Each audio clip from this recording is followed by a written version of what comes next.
This is a story that could change how you think about organic food forever. Meet Bruce Kaser, the man behind Pratum Farm in Salem, Oregon. Established in 2004, Bruce has been working since 2019 to turn his hazelnut farm organic. He's got 17 acres certified and 35 more on the way. Sounds like a success story, right? Well, it should be, but here's where things take a turn. In 2022, Bruce found out that Turkish organic hazelnuts were now being sold at rock bottom prices in the U.S. And just like that, he was priced right out of the market. Curious, he did some digging into public import records, and he found 5 Turkish processors were responsible for all the imports. What he discovered next was astonishing. There were no certified organic hazelnut farms in Turkey listed in the USDA's Organic Integrity Database. None.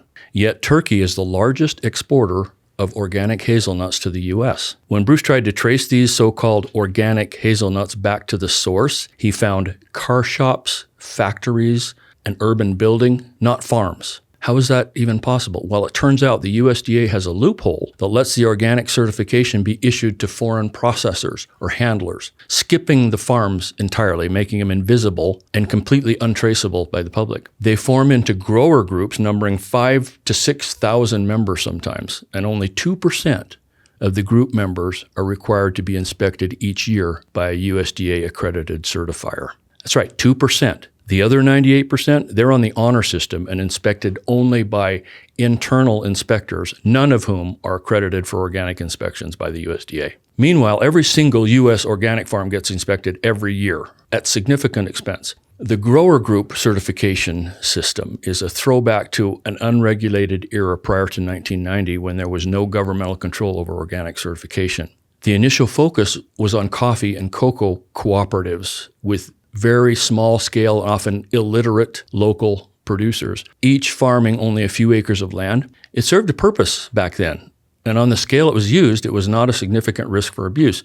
But it's now being gamed by big agribusinesses and corrupt middlemen, leaving American farmers like Bruce unable to compete. But Bruce didn't take this lying down. He also happens to be an attorney, and he filed a complaint with the U.S. International Trade Commission. Their investigation confirmed everything he found: fraud, non-compliance, and a system rigged by big agriculture. And the USDA, the USITC found them complicit with policies that break the very laws they're supposed to enforce. So now Bruce is suing the USDA, and the case is making its way through federal court in Oregon. But here's the kicker. Instead of collaborating with the U.S. farmer, Bruce, to bring the policy up to date, a bunch of big players in the organic industry are siding with the USDA to keep the status quo. They include the Organic Trade Association, Equal Exchange, Dr. Bronner's, Natural Grocers, Frontier Co-op, and 2 nonprofits, Alliance for Organic Integrity, ironically, and Center for Food Safety. Why? Because it's worth billions in international trade. Here's what Bruce said, quote, "What has American farmers seeing red is not just the fact that most, probably nearly all, foreign growers are being exempted from annual inspections, one of the vital requirements of organic certification. It's a false representation that group certification is supposed to assist small landholders who are part of a compact indigenous community of cooperatives. It's actually economically aiding large agribusiness and retailers."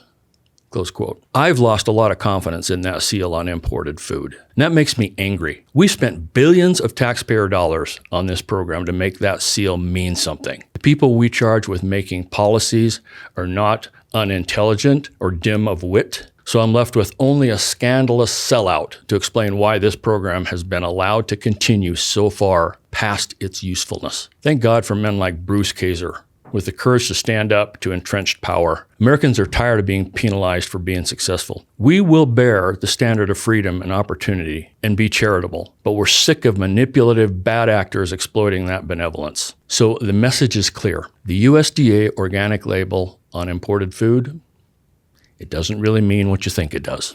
The same rigorous standards that apply to U.S. organic farms don't apply to foreign farms. So what can we do? First, buy domestic organic food whenever you can. The standards are higher and you're supporting American farmers like Bruce. I think we have to consider imported organic food the same as conventionally farmed food. If you can, get to know your local farmers, buy from them or farmers markets, over imported USDA organics, even if they're not organic. I'd take the local farmer's word that they use clean farming practices over that of a corrupt foreign handler. And lastly, make your voice heard. Contact your congressional representatives through this link and demand that these loopholes be closed. We need to restore trust in the USDA organic label, not just for our sake, but for the livelihood of farmers across the country. If this story made you think twice about your food, hit that like button, share this video, and subscribe for more insights and taking charge of your own health. We can do better.